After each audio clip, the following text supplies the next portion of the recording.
Magandang gabi sa ating lahat. Update muna tayo sa lagay ng panahon ngayong araw ng Lunes, July 8, 2024. Sa kasalukuyan nga ay itong easterlies o yung mainit na hangin galing karagatang Pasipiko nakakaapekto sa may silangang bahagi ng Luzon at silangang bahagi ng Visayas. Itong easterlies din nagdadala ng mga kalat-kalat na pag-ulan, pagkidlat at pagkulog sa may Caraga at Eastern Visayas. Kayo ating mga kababayan na nakatira sa mga flood-prone at landslide-prone area ay pinag-iingat nga natin sa mga banta ng pagbaha o pagguho ng lupa. Para naman sa lagay ng panahon sa Metro Manila at sa nalalabing bahagi ng ating bansa, asahan naman natin partly cloudy to cloudy skies, may mga tsansa na mga localized thunderstorms, lalo na sa may silahang bahagi ng bansa at lalo na rin sa hapon at gabi.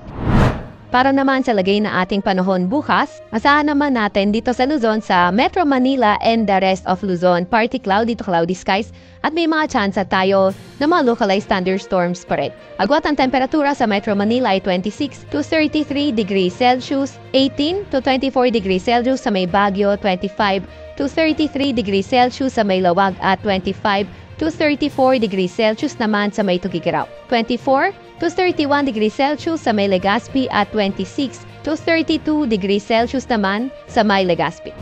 Sa Puerto Princesa at Calayan Islands ay 25 to 32 degrees Celsius. Para naman sa lagay ng panahon for tomorrow, Visayas at Mindanao area, asahan pa nga rin natin bagyo maulap hanggang sa maulap na papawirin at may mga tsansa ng mga localized thunderstorms. Agwat ang temperatura sa may Iloilo, Cebu at Tacloban ay 26 to 32 degrees Celsius. Sa may Zamboanga naman ay 24 to 33 degrees Celsius, 24 to 32 degrees Celsius sa may Cagayan de Oro at 25 to 33 degrees Celsius sa may Davao.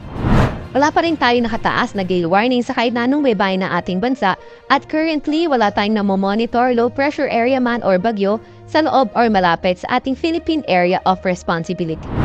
Para sa 3-day weather outlook ng mga pangunahing syudad natin, so inaasahan nga natin Metro Manila, Baguio City, Legazpi City at sa malaking bahagi ng Luzon, yung partly cloudy to cloudy skies condition with chances of localized thunderstorms. Although sa western section ng Southern Luzon, posible o hindi natin tinatanggal yung tsansa na magiging maulan dahil sa posibleng pagbalik ng habagat o southwest monsoon. Sa Metro Manila, pinakamataas na temperatura posible umabot ng 33 degrees Celsius. Sa may Baguio City naman ay 17 to 25 degrees Celsius at sa Legazpi City ay 25 to 33 degrees Celsius. Para naman sa mga pangunahing syudad sa may Visayas, sa Metro Cebu, Iloilo City, Tacloban City at sa malaking bahagi nga ng Visayas, partly cloudy to cloudy skies condition pa nga rin tayo na may mga tsansa ng mga localized thunderstorms. Sa Metro Cebu, pinakamataas sa temperatura, posible umabot ng 32 degrees Celsius.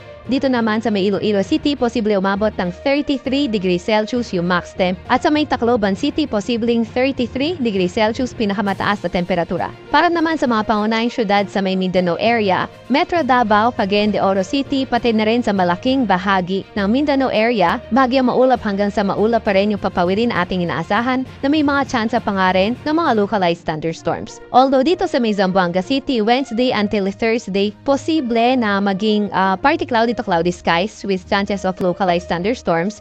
Pero pagdating ng Friday, di lang sa may Zamboanga City, pati na rin sa may mga nasa western section ng Mindanao, posibleng maging maulan, mga kalat-kalat na pag-ulan, pagkidlat at pagkulog dahil nga yan sa paparating or sa posibleng pagbalik ng southwest monsoon o habagat.